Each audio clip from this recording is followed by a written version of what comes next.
عنقا۔ حضرت حنظلہ نے اسے کیا بد دعا دی تھی؟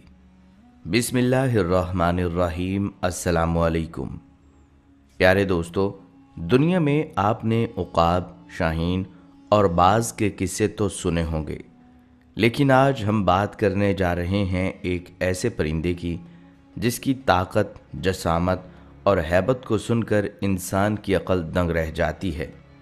یہ وہ مخلوق تھی جو ہاتھی جیسے بھاری بھرکم جانور کو بھی اپنے پنجوں میں جکڑ لیتی اور پلک جھپکتے آسمان کی وسعتوں میں لے اڑتی۔ جب یہ پر پھیلاتی تو سورج کی روشنی مدھم پڑ جاتی، اس کی چیخ سے پہاڑ لرز اٹھتے، اور جب یہ کسی بستی کے اوپر آتی تو بستیاں اجڑ جاتیں۔ یہی وہ مخلوق تھی جسے لوگ عنقا کے نام سے جانتے تھے، ایک پراسرار، طاقتور اور خوفناک وجود جس کا ذکر صدیوں پرانی تفسیروں، داستانوں اور روایات میں ملتا ہے۔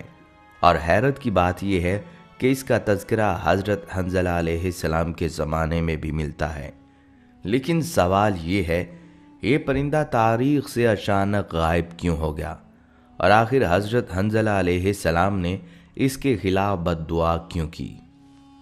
دوستو، آج کی ویڈیو میں ہم کھولنے جا رہے ہیں عنقا پرندے کے پراسرار راز، اس کی طاقت اور اس کے انجام کی وہ حیرت انگیز کہانی جسے سن کر آپ بھی کہیں گے یہ محض کہانی نہیں بلکہ قدرت کا ایک زندہ نشان تھا۔ ناظرین، سب سے پہلے یہ جان لیجئے، عنقا کوئی عام پرندہ نہیں تھا۔ یہ ایک ایسی انوکھی مخلوق تھی جو پہاڑ کے برابر انڈا دیتی اور جس کی پرواز آسمان کی حدوں سے بھی آگے نکل جاتی۔ اسے عنقا اس لیے کہا گیا کہ اس کی گردن میں طوق کی مانند ایک سفیدی تھی جو سورج کی روشنی میں چمکتی تھی۔ یہ پرندہ عموماً غروب آفتاب کے وقت نظر آتا، جب فضا پر سرخی چھا جاتی اور آسمان پر ایک عجیب سی پراسرار روشنی پھیل جاتی۔ کہا جاتا ہے کہ اللہ تعالیٰ نے عنقا کو تمام پرندوں سے الگ بے مثال قوت اور ہیبت عطا کی تھی۔ اس کے پروں کی لمبائی میلوں میں ناپی جاتی اور پنجے اتنے طاقتور تھے کہ وہ پتھروں کو یوں دبا لیتا جیسے انسان موم کو دباتا ہے۔ یہی ہے عنقا۔ یہ پرندہ محض ایک افسانوی مخلوق نہیں بلکہ مختلف تہذیبوں میں اسے قدرت کی نشانی اور عبرت کا استعارہ سمجھا گیا۔ روایات میں آتا ہے کہ یہ پرندہ زمین کے سب سے بلند پہاڑوں پر بسیرا کرتا اور اکثر بادلوں کے درمیان اڑتا دکھائی دیتا۔ جب وہ آسمانوں میں پرواز کرتا تو اس کے پروں کی ہوا سے نیچے کے درخت جھک جاتے اور زمین پر خوف کی ایک لہر دوڑ جاتی۔ علامہ قزوینی کے مطابق عنقا اپنے جسامت اور خلقت کے اعتبار سے تمام پرندوں میں سب سے بڑا تھا۔ اس کے اندر اتنی طاقت اور قوت تھی کہ یہ ہاتھی کو اپنے پنجوں میں یوں جکڑتا جیسے چیل چوہے کو دبوچ لیتی ہے۔ زمانہ قدیم میں کہا جاتا ہے کہ عنقا انسانوں کے درمیان ہی رہتا تھا۔ شروع میں لوگ اسے قدرت کا عجوبہ سمجھ کر احترام کرتے، مگر جلد ہی وہ پرندہ انسانوں کے لیے خوف کی علامت بن گیا۔ یہ پرندہ عام جانوروں پر نہیں بلکہ بڑے بڑے درندوں پر جھپٹتا اور اپنی طاقت کے غرور میں اکثر انسانوں کے قریب بھی آ نکلتا۔ یوں رفتہ رفتہ اس کا خوف زمین کے ہر ذی روح کے دل میں بیٹھ گیا اور لوگ اس کا نام سن کر ہی لرز اٹھتے۔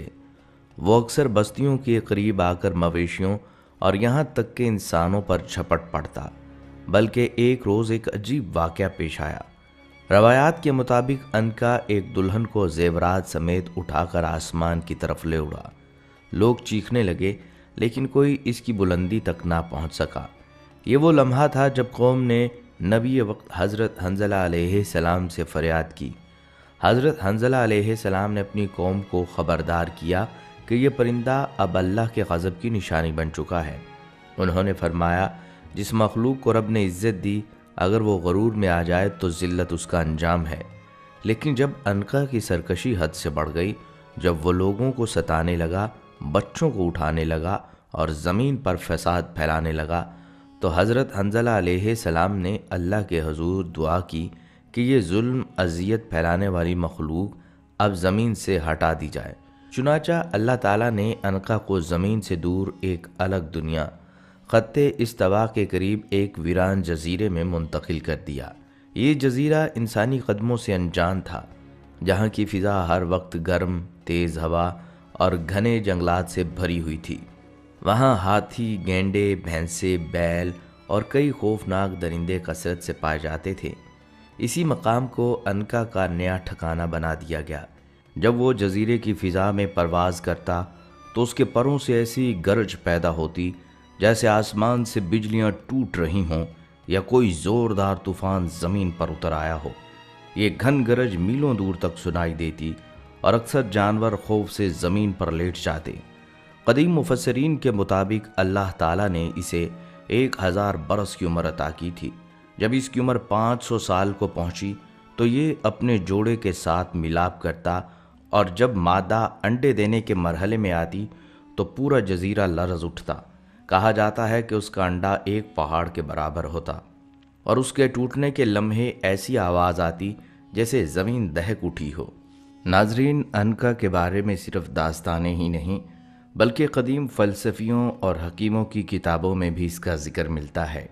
مشہور حکیم ارطاطلس نے اپنی نایاب تصنیف العنود میں لکھا ہے کہ مغرب کے بعض علاقوں خصوصاً شمالی افریقہ اور اندلس میں اس پرندے کے آثار اور شکاریوں کے طریقے ملے ہیں۔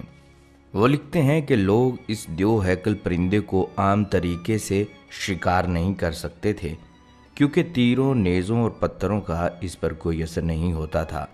اس کے پروں پر قدرتی طور پر ایسی سخت جھلی ہوتی تھی جو لوہے کی چادروں جیسی مضبوط لگتی تھی۔ چنانچہ اس کے شکار کے لیے ایک خاص تدبیر ایجاد کی گئی۔ 2 طاقتور بیل آمنے سامنے باندھے جاتے، ان کی پیٹھ پر بھاری پتھر رکھے جاتے تاکہ وہ بھاگ نہ سکیں۔ ان کے درمیان ایک نایاب خوشبودار گھاس سومرہ بچھائی جاتی۔ یہ گھاس اتنی مہکدار ہوتی کہ فضا میں اس کی خوشبو میلوں دور تک پھیل جاتی۔ کہا جاتا ہے کہ انکا کو اس خوشبو کی خاص کشش تھی، اور جب بھی وہ اس کی مہک محسوس کرتا تو آسمان سے نیچے اتر آتا۔ پھر شکاری ایک محفوظ کوٹھڑی میں چھپ کر بیٹھ جاتے۔ ان کے ہاتھوں میں جلتی ہوئی مشعلیں اور تیز دھار نیزے ہوتے۔ جیسے ہی انکا جھپٹ کر بیلوں پر حملہ کرتا، اس کے پنجے بیلوں کی جلد میں اتر جاتے اور پتھروں کے بوجھ کی وجہ سے ان کو اٹھا نہ پاتا۔ اسی لمحے شکاری باہر نکل کر اس کے پروں میں آگ لگا دیتے۔ روایات کے مطابق جب آگ اس کے پروں کو چھوتی تھی تو ایسی گونجتی جیسے آسمان میں بجلی کڑک رہی ہو۔ انکا چیخ کر فضا میں اٹھتا، لیکن کچھ ہی لمحوں میں زمین پر آ گرتا اور پورا علاقہ اس کے تڑپنے سے لرز اٹھتا۔ قدیم یونانی فلسفی ارسطو نے بھی اپنی کتابوں میں اس پرندے کا ذکر کرتے ہوئے لکھا ہے کہ انکا کا جسم جانوروں جیسا طاقتور، مگر اس کی ہڈیاں پرندوں کی طرح کھوکھلی تھیں، جس کی بدولت وہ اپنی بھاری جسامت کے باوجود پرواز کر سکتا تھا۔ اس کے پروں کا پھیلاؤ اتنا وسیع تھا کہ بعض مورخین کے مطابق وہ تقریباً 16 سے 20 گز تک محیط ہوتا۔ ارسطو کے مطابق یہ شکاری پرندوں کی دنیا کا سب سے بڑا جاندار تھا، ایک ایسا وجود جو بیک وقت علم، افسانہ اور قدرت کے بھیدوں کا مجموعہ لگتا تھا۔ بعض عرب مورخین نے لکھا ہے کہ اس کی نسل نوح علیہ السلام کے طوفان کے بعد بھی باقی تھی، اور بعد میں یہ افریقہ، جزیرہ نمائے عرب اور خطے استوا کے جنگلات میں منتقل ہو گئی۔ مگر رفتہ رفتہ انسانوں کے بڑھتے حملوں اور نبی وقت کی دعا کے باعث یہ مخلوق زمین سے بالکل غائب ہو گئی، یوں جیسے کبھی تھی ہی نہیں۔ ناظرین، دلچسپ بات یہ ہے کہ انکا کا تصور صرف عرب یا اسلامی ریاستوں تک محدود نہیں رہا۔ ہندو مذہب میں بھی ایک دیو ہیکل اور طاقتور پرندے کا ذکر ملتا ہے جسے گروڑ کہا جاتا ہے۔ یہ پرندہ ہندو دیوتا وشنو کی سواری سمجھا جاتا ہے، اور اسے روشنی، طاقت، وفاداری اور بدی کے خلاف جنگ کی علامت مانا جاتا ہے۔ کہا جاتا ہے گروڑ کی رفتار اتنی تیز ہے کہ جب وہ پر مارتا ہے تو ہوا کی گرج سی آواز پیدا ہوتی ہے، اور اس کے پروں کی جھلک سے سورج کی روشنی ماند پڑ جاتی ہے۔ ہندو روایات میں اسے ناگوں یعنی سانپوں کا دشمن بھی کہا گیا ہے، اور یہ بھی عقیدہ ہے کہ گروڑ جہاں سے گزرتا ہے وہاں زہریلی مخلوقات بھاگ جاتی ہیں۔ کچھ محققین کا کہنا ہے کہ گروڑ اور انکا کی داستانوں میں حیران کن مماثلت پائی جاتی ہے۔